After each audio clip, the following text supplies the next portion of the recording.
เฮาคามีทางอันเฮ็ดวัดกูกว่ายองโยพระเป็นเสาสอนสมัยจำเด็กกูปาดเนื้อซุ้มเอ็นแหงเหมือเขามาสงคาพ่อแม่พี่น้องหนุ่มไฮสายยิงโอยกอตีนับย้ำเฮากระดังเสียงต่างเคสูพระเป็นเสาผู้ยังไม่ได้สูงสุดบนดาววันเมื่อไหร่เฮาก็เลยพบกันถึงวันหนึ่ง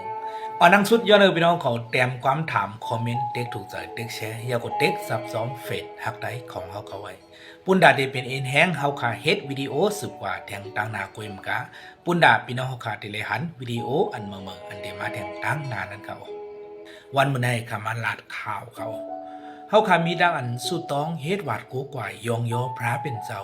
และสอนสมัยจำเด็กเนื้อซูมเอ็นแห้งมากูปาดเขา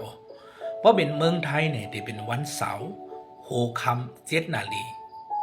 ต่อถึง9 นาฬิกากลางคืนเขา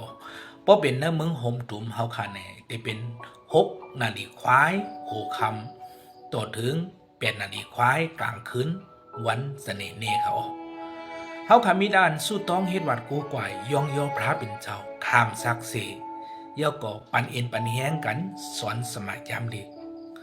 เลือเสนั้นก้อยมันกาเฮาขาพูดกันเปลี่ยนกันปันความพระเป็นเจ้าพูดกันเปลี่ยนกันข้ามซักเสพูดกันเปลี่ยนกัน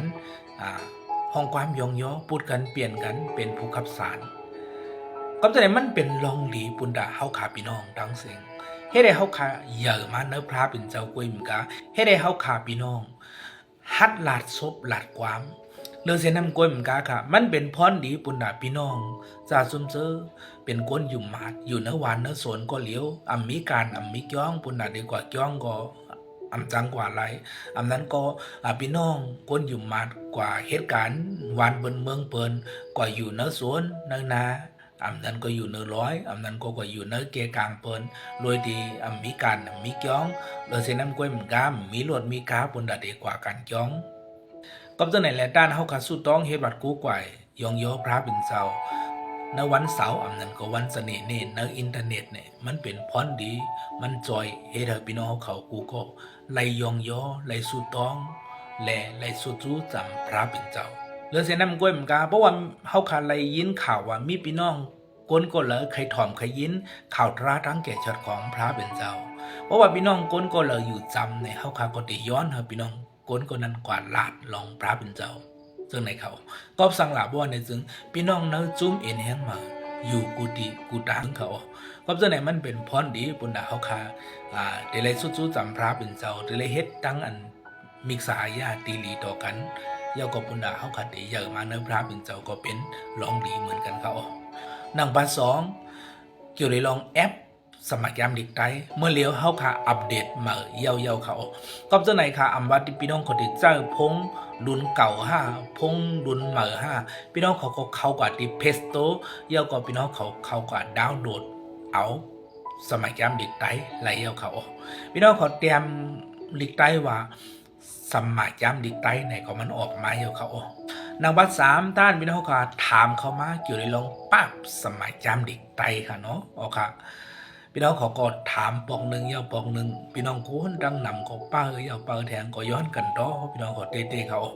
ก็เพราะว่าสมัยย้ำดิกไตของเขาค่ะเนี่ยมันมดกว่าเต็มเมื่อปีที่ปุ่นมาเขาก็ในค่ะเมื่อเร็วก็ตึกสู้ต้องอยู่เขา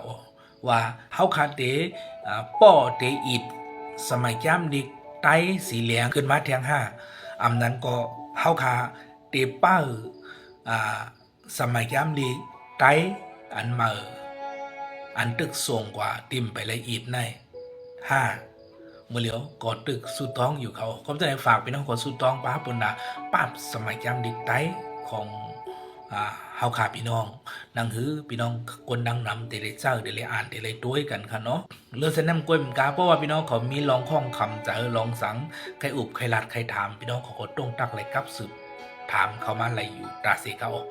ยินชมปุณณวันมุนัยย้อนเฮอพระเป็นเสาพีแม่สูงสุดปันตั้งดีมังละเนื้อนาเฮินตาเย่เนื้อนาดีการงานเนื้ออัศตานของพี่น้องเขากูก็กูก้นอีกปัตั้งนาเฮินตาเย่ของคาสิกรรม